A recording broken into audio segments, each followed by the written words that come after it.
know that guy, he is Ukrainian, or I know that girl, she is married to Ukrainian, or like, oh, you know, my grandmother was actually from Ukraine. У нас мысли слух, сейчас ты все узнаешь. Thinkaholic, это лучший друг. У нас тут вещает Thinkaholic.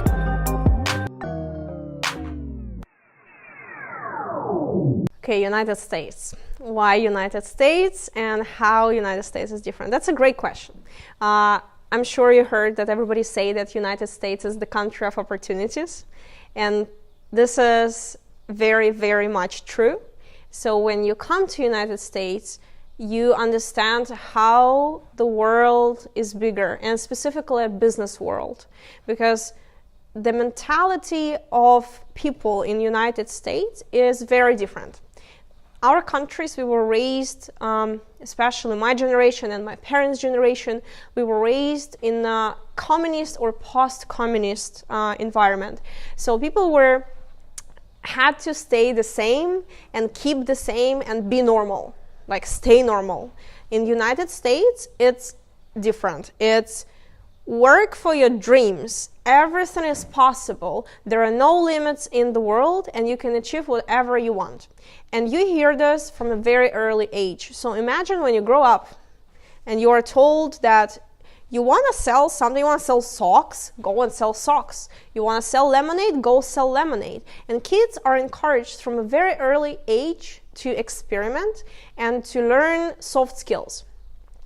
Also, one of the big difference, and I became friends with, I was in Denver, and I became friends with the school teacher. She's an incredible woman, and she was telling me how they have to study public speaking in school. I think from the age of like 13, 14, every single child has to go through the course of public speaking.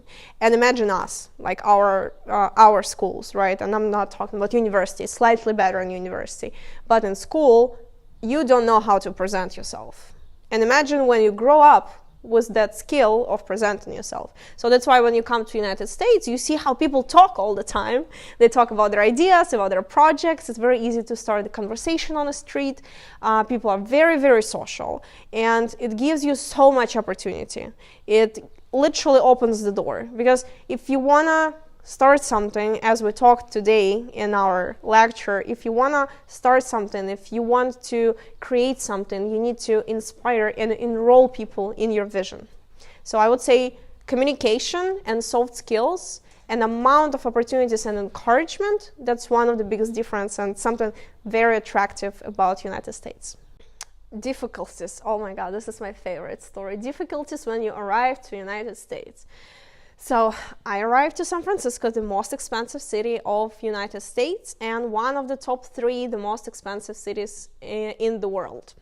So I arrived with the big dream and a very little budget.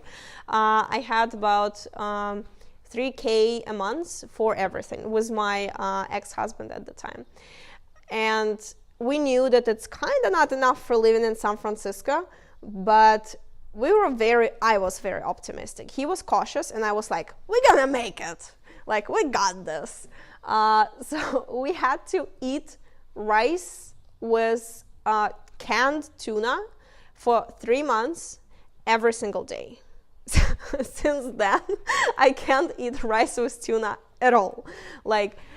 And that's what a lot of people don't understand when they immigrate to United States, is the difference of expenses that you have to have there. Like the minimum bare expenses you need in Ukraine, also when you have a bunch of friends and you have your parents and you have your relatives.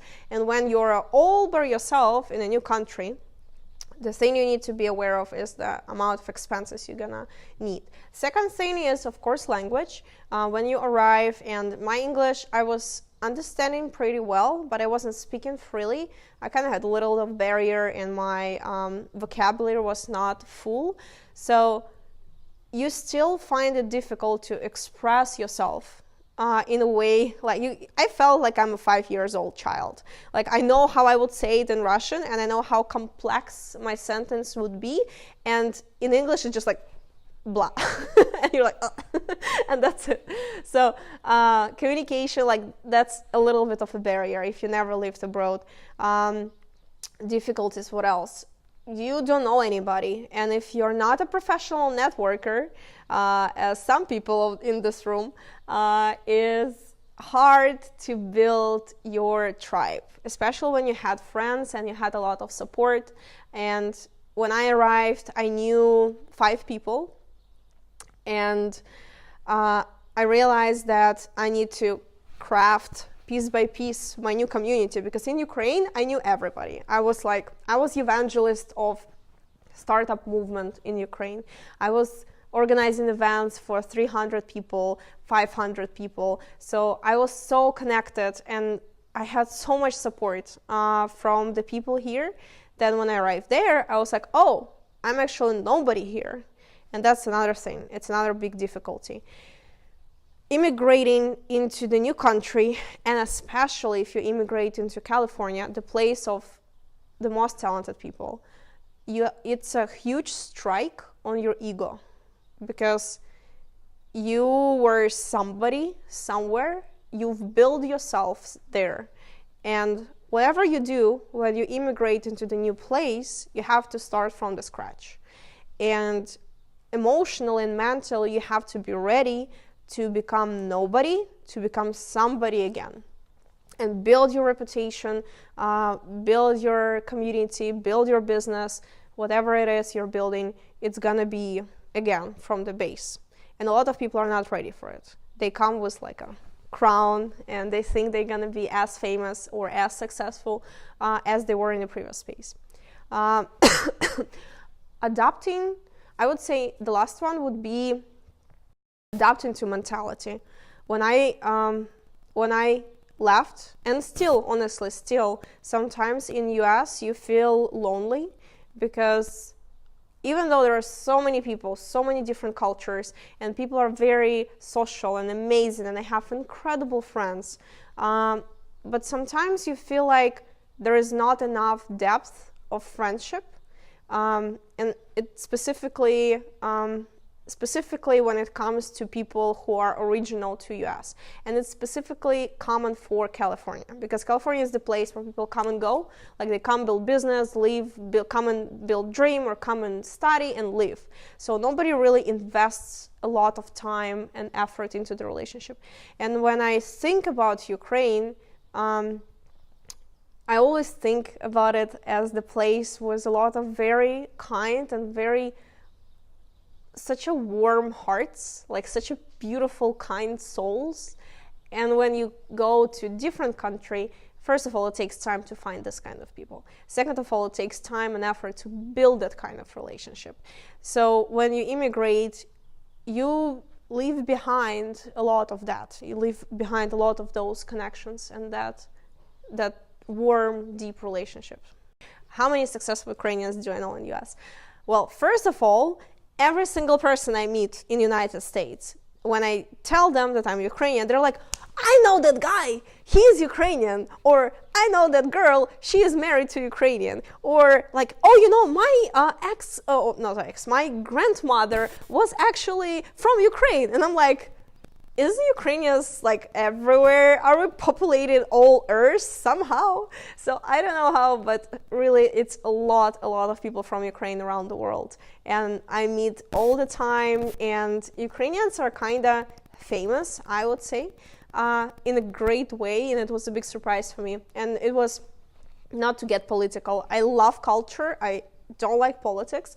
So I talk about cultural differences between different countries and people a lot. I would ask, why not Russian? Because the accents are very similar. And they say, you know why? Because Ukrainians are just nicer. And I'm like, okay, I got that. Thank you for the compliment. So successful Ukrainians, there is also a lot of successful startups in San Francisco, and in general a lot of tech, specifically in tech, people who immigrated, who are building their businesses there, who are investing in startups, who started funds. We all know PetCube and other guys, iBlazer, who partially there, partially here. So I would say Ukrainians are becoming more and more famous in the world and extremely talented in a lot of different ways. And tech is just stands out in the moment right now. Is this possible to go to United States with just an idea? I would say depending on your goal, like if you just want to go to United States to see United States, of course. Like if your goal is an inspiration, if your goal to meet new people, to learn something new, of course. If you have the opportunity, go and learn as much as you can and meet as many people as you can and build the connections. If your goal is to fundraise or build business and you have just an idea, I would say it's quite a big investment of money and time to go there and to stay there. And if you're in an idea stage, you're not gonna fundraise. And a lot of people say like, yes, like pitch and meet investors. After living for 4 years in San Francisco, in the heart of venture capital and startups, I will tell you at this moment of the market, fundraising with an idea, even when you're American, even when you're connected, even if you had like a local education and the network, it's nearly impossible. You need to have the product, and more than just the product, you need to have traction. You need to have users or revenue or something that shows that your product is needed on the market. What can we learn from founders of Silicon Valley? A lot of things. I would say, if talking about myself, what I learned is perseverance, is standing up after you failed, is pushing through when it's hard. Because you see people who are doing impossible things. You know, we talked about Elon Musk today, like sending the rocket ship in the space and bringing it back. If he could do that, I think I can launch my app. You know, and I can kind of push through the times when it's hard, when my team is making a bunch of bugs and my marketing person disappeared or whatever. You just seeing that scale, you understand that your problems are not that big, and you can push through it because you have amazing example of such role models as founders of Silicon Valley. Another thing that you can learn is definitely soft skills. It's presenting yourself, pitching your project, doing sales. Nowhere else in the world I saw such an incredible skills of pitching and selling. People are mastering it to the point of when sometimes I catch myself that I'm so happy, so involved and excited about what this person is talking about, that I want to buy it, like I want to get it, I want to become part of it in any way, when it was not even close to what I usually would read about or I would listen about. Simply because the way they talk about it is just so powerful and inspiring, and you can see sparks in their eyes. So you just want to become part of that. And it works for anybody. And that's something that I would advise any person not from US and every person specifically from Ukraine to practice, is that presentation, delivery, enrollment, power of the communication. And the last one I would say is also something that was lacking for me, is the financial education, in a way of understanding how finances work, not just on like we're taking a course in finances and we in theory knows how it works, but trying to put financial knowledge into action in your life, starting from small things, from like budgeting your own money, your own income, then thinking about the project and about the company. Like, we're gonna need this amount of money, we can get this amount of money from different sources. That's something that people, founders in US know really well. Like, they know how venture capital market works. They know that they can get a loan in the bank and it's okay, like it's not a bad thing. If you actually have a solid business plan and you understand how you're gonna become profitable, a better idea than trying to get funding from the investor. And then they understand just so much stuff around how finances in the company work. And I think that's something that our founders sometimes lack. Like, they have an idea, they have the vision, they are inspired and they talk about it, but they are getting lost when it comes down to business numbers and how to make this profitable and where to get funding for this. Okay, and as I understand, the people who watch this channel are Generation Z, or not? Yes, as well? Yes. Okay. I feel like it's almost like my starter phrase. I love Generation Z. No, I honestly do. I feel like this new generation, the generation younger than me, is just so different. They are so aware and so present and conscious. And like, of course, there's always people who don't care about their future and they don't think about their present, they're not aware. But just the percentage of kids who are already thinking about their future, about their life, about their goals, is so high in this generation that we never saw it before. Like, in my generation, it was much smaller percent. People who were involved in some social organizations, people who were involved in student groups, even in school, like even in younger ages, they're already parts of some kind of projects. Global impact and the mission, this is the first generation that is unique in the way that they see the world as it is. They have a lot of information about pollution in oceans, pollution of the air, pollution of forests, disappearing of forests, and creatures that are disappearing from our planet because of the social media, because of the internet, just because the way they are. They see all these problems, and this generation is the first one that is actually, okay, I can't make it even worse. Because my generation, especially when I was growing up, it was kind of like, nah, it's already bad. Like, why should I care, So, and the generation before that was not even asking these questions. They were not aware that this is the problem. There is still a lot of people on the planet who you talk to about global warming to, and they're like, this is a joke. And you're like, you seriously think it's a joke? They're like, look outside, it's so cold. What kind of global warming is that? And you're like, you're joking, right? So a lot of people don't understand, and a lot of people don't care.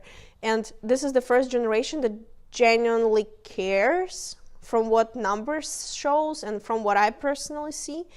So for me, it's very, very inspiring, because I know that we have the chance as the humanity with this new generation to actually change something on a global scale, to choose brands that are socially and globally responsible, to create new type of organizations, to have that personal responsibility of not putting garbage in the nature, or recycling plastic, or doing basic things that we already know we can't do, and more than that, inventing technologies and companies that can solve these problems, or maybe go to Mars or to the moon. Like right now, I just listened to the podcast about NASA investing $2 billion into the company that is inventing robots that can operate on the moon, because Earth is the only spaceship we got at the moment. If something happens to Earth, where do we go? And this is the type of questions that a lot of people don't ask, and I feel like Generation Z is the generation that already aware of that. Like in my childhood, I didn't think about the fact that planet may disappear, or like the climate may become so bad that it will be impossible to live here. And this is the new generation. They're like, okay, I have to figure out what I'm all about. Like, I need to find my mission in life. I kind of understand what is mission, and I understand what is vision, and I need to find it. And also I need to understand what's happening with this planet and find my position around it. Maybe my position will be like, okay, I'm not taking part in this. This is going to hell, but at least I'm not going to make it worse. But what I see on the other side, that there's more and more people, young people, who are like, okay, this is going to hell, but I'm the one to save this. And this is just, for me, it's just incredible. It's so inspiring. I am all for the Generation Z. How to find your mission in life and how to find your vision in life. That's a great question, and it's a tough question. I would say that trying different things and looking into something that really, really resonates with you, and also surrounding yourself with people who inspire you. Because there's been numerous studies proving that your income is the average of 5 people who you spend the most time with. And it's not working just for the income, it's working for everything. So if you're gonna surround yourself with people who have very clear mission in life, it means that you're gonna get one as well. You're gonna figure this out. Just by spending a lot of time around them and seeing how they operate, you're gonna find your own. Another advice that I wish I got, I wish I listened to earlier, is reading a lot of books. Because a book, like a good book, it's the intense combination of knowledge and experience. And I never thought about books this way before. Before I was like, oh, just like a book, just reading a book. Now I understand, like, oh my God, I have the opportunity to absorb and to learn from somebody's experience and then practice it in my own life. And one of the books I recommend to everybody is Simon Sinek, Finding Your Why. And that's actually what you're asking about. It's basically the book that allows you to get to your deeper why. Like, what do you want to make in the world and why? Like, why do you care? So, books, surrounding yourself with great people, and trying a lot of cool things. Thinkaholic.